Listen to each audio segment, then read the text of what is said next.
Bonjour à tous, nous sommes un jour indéterminé en avril. Je perds un peu la notion du temps avec cette affaire de confinement et comme le titre de la vidéo l'indique, je vais vous apprendre ici comment survivre au confinement. Plus sérieusement, ceci est aussi l'introduction de ma première vidéo sur la chaîne YouTube et de présentation du terrain en première instance avant qu'il soit trop travaillé.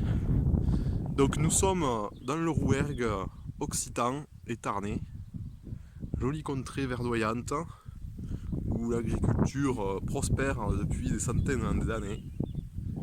Et moi aussi j'ai voulu prendre cette part à notre héritage occitan. Et nous voici donc sur le terrain dont je viens faire l'acquisition. Donc c'est un terrain qui se compose de deux parcelles, une première de 1800 mètres carrés, excusez-moi, et la seconde de 500 mètres carrés.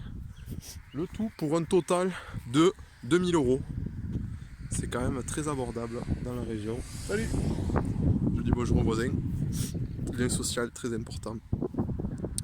Donc voilà, 500 mètres carrés, donc avec un terrain qui est sur une première partie légèrement surélevée et le second en descente. Pourquoi j'ai fait l'acquisition de ce terrain? Pour une chose très simple, elle se trouve face à vous, c'est le puits. Et oui, effectivement, je pense que l'eau est la clé de pas mal de problèmes en agroécologie, permaculture ou je ne sais pas quel terme utiliser. Mais voici le puits que je viens de sonder et qui se trouve à une profondeur de 6 mètres. Voilà. Donc l'optique du projet pour survivre à ce coronavirus, c'est de développer l'autonomie alimentaire et énergétique. C'est pour cela que ici même je viens de planter des patates. Les struffes en patois qui ont permis à nos ancêtres de ne pas mourir pendant la guerre avec les topinambours et les châtaignes. Et donc voici la parcelle où se trouvera le futur potager.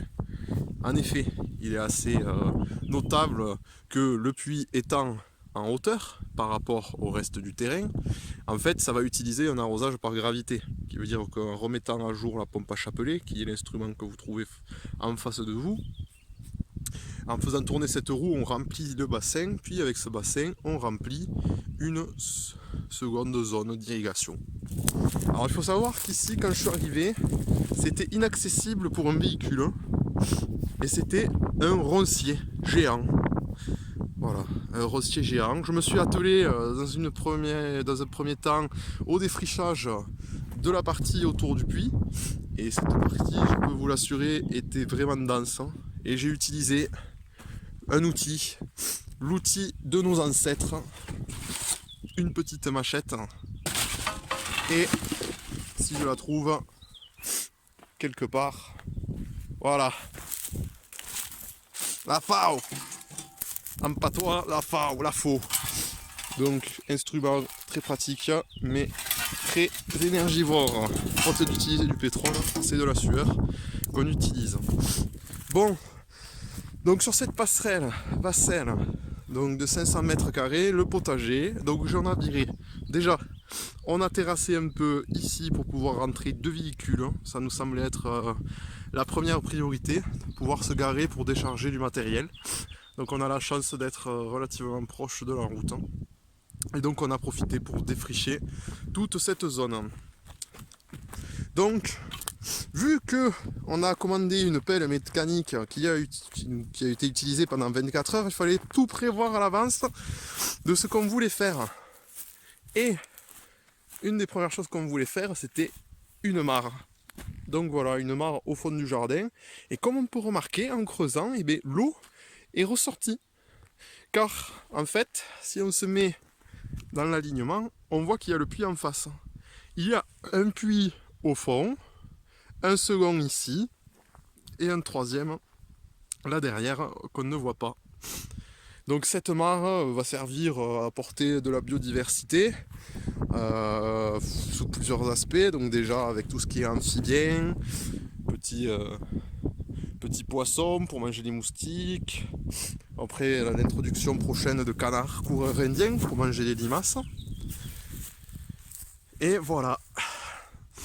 Une autre partie qu'on peut voir ici, c'est avec un trou béant, c'est la haie naturelle qu'ont mis en place les anciens à l'époque. Constituée de prunes, de pommes, d'acacias, d'épineux, elle fournit une barrière qui est très correcte.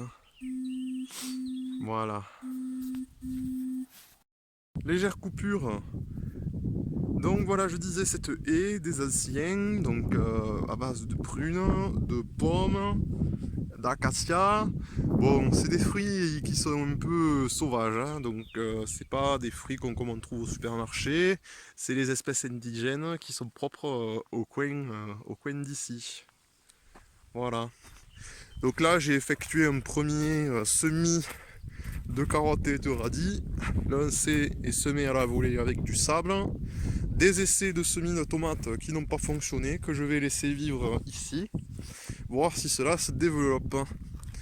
Donc, une des premières choses qu'il va falloir mettre en œuvre pour rendre ce terrain optimal, ça va être de restaurer l'eau. Alors, soit avec une pompe manuelle à chapelet, en faisant tourner cet engin. Donc ça consiste, comme on peut le voir, la chaîne d'il y a une centaine d'années est toujours là. C'est une chaîne qui s'embobine sur la manivelle et on tourne pour remplir l'eau. Voilà, mais je pense aussi que dans un second temps, je vais mettre en place une pompe thermique pour arroser la partie surélevée du terrain, où nous nous rendons tout de suite. Donc ici, c'est une partie qui ne va pas être utilisée à des fins potagères. Donc l'idée serait de planter un verger et aussi de faire des petites cultures à droite à gauche, mais surtout un superbe terrain japonais, car on sait tous que les Japonais sont des maîtres de l'esthétisme, et avec une mare gargantuesque qu'il va falloir remplir. Voilà. Donc avec un magnifique pin parasol qui apporte aussi de l'ombre, et une seconde zone beaucoup plus dense, donc qui était cultivée en prairie par le passé, par le paysan du coin. Voilà.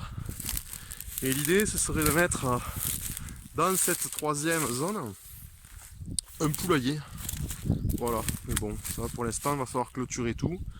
Ça va être un travail titanesque, parce que bon, on a quasiment 100 mètres de clôture jusqu'au fond là-bas. Mais bon, ça va être sympa. Autre chose que nous avons fait, profitant de la pelle mécanique, c'est j'ai récupéré une vieille cuve de récupération de mazout là, ou de kérosène ou je sais pas quoi. Et j'ai décidé, avec mon collègue, de creuser un gros trou et d'enterrer cette cuve. Voilà. On peut le voir là, il y a un bouchon. Et là, il y a une méga cuve dessous, 2500 litres. C'est à peu près un an d'autonomie pour un ménage. L'idée est de remplir le trop-plein du puits avec une pompe thermique l'hiver. Et l'été, d'utiliser cette seconde zone d'arrosage. Après, tous les 2 mètres environ, là, sur tout le long de la clôture, on a fait des trous de 50 par 50 pour planter des arbres et s'économiser le travail à la pelle. Voilà. Donc pour le moment, vous pardonnerez la quantité très moindre de contenu que j'ai à vous présenter, mais l'idée étant justement de vous montrer le terrain au début et l'évolution potentielle que ça va avoir. Voilà, avec des zones terrassées à l'ombre, quelques fruitiers, des pommes, des prunes. Mais bon, avec ce confinement, je suis un peu bloqué. Je peux pas prendre de clôture pour fermer. Je suis limité au niveau des paysans qui peuvent me livrer de la paille pour couvrir le sol. Voilà, alors je fais avec les moyens du bord, vu que j'ai un gros tas là avec des mottes d'herbe, j'en prends une partie et je les mets là où je peux. Voilà. 2500 mètres carrés, assez pour survivre à l'apocalypse financière, à la récession qui nous attend, et enfin se libérer du salariat. Parce que bon, faut pas se leurrer, hein. Donner 40 heures de sa vie à un patron, ça fait mal au fion. Voilà. Je vous souhaite à tous une très bonne journée. Et j'espère vous montrer très prochainement ce que je ciaofine ici. Au revoir.